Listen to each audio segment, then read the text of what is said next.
I'm going to give an opportunity for a gentleman who's running for governor. You guys heard of Abdul? So before I break into my kickoff speech, I'm going to give him an opportunity to address the crowd and to give you a little bit of break in my voice. So Abdul, give it up, give it up, give it up. Good morning, Detroit. All right, let me hear you. Good morning, Detroit. All right, I got three questions for you. Number one, who believes in democracy over dynasty? Number two, who believes in people over profits? And number three, who believes we need new blood in both Lansing and DC?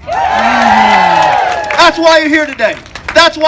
You're here today because we have a government that has not been accountable to people in some very, very basic ways. Whether it's failing to actually show us how much money you make, or failing to tell us who comes in and out of our White House. And so this is a moment where we have to stand up, because the politics of today are a politics of hatred. Because the politics of today are a politics that tell us that this is a moment where we should be shutting down schools rather than building them. Because today, 77 cents on the dollar is what the average woman can expect to make relative to her male counterparts. Because today, we have crumbling roads and crumbling infrastructure.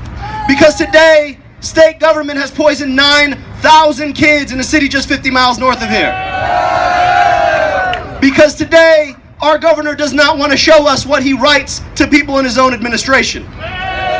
Because today, we deserve better. My name is Dr. Abdul El Sayed. Most recently, I was health commissioner for this great city. I want to tell you a little bit about what we did. As health director, my job was to rebuild the Detroit Health Department after emergency management moved into Detroit and shut it down. 185-year-old health department gone. We rebuilt it. We did things like giving access to glasses to kids in school free of charge so that they could see the school board too. We did things like creating programs to train women across our city to be mentors for women who are pregnant, to reduce the infant mortality rate that is currently higher than it is in Mexico. We did things like stand up to corporate polluters right over there, Marathon Refinery, when they wanted to increase their emissions. We stood up and forced them to invest $10 million of their own money to reduce their emissions overall.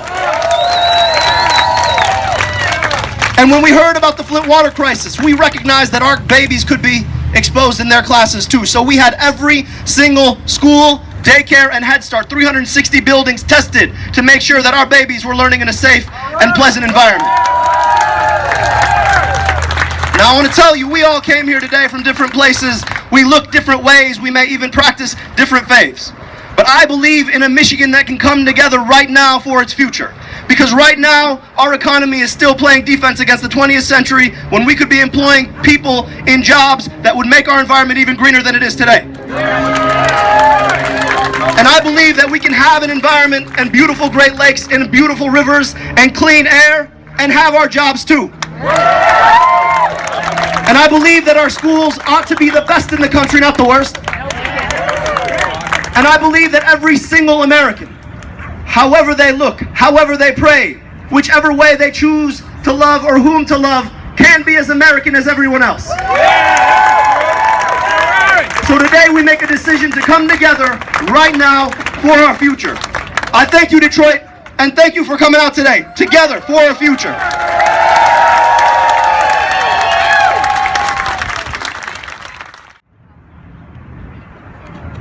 These are our asks to Michigan state legislators. Regarding the ACA and Healthy Michigan Plan, we want you to commit to defend the 24 million Americans in jeopardy of losing ACA coverage. State representatives, we also want you to commit to defend the 10 essential health care benefits.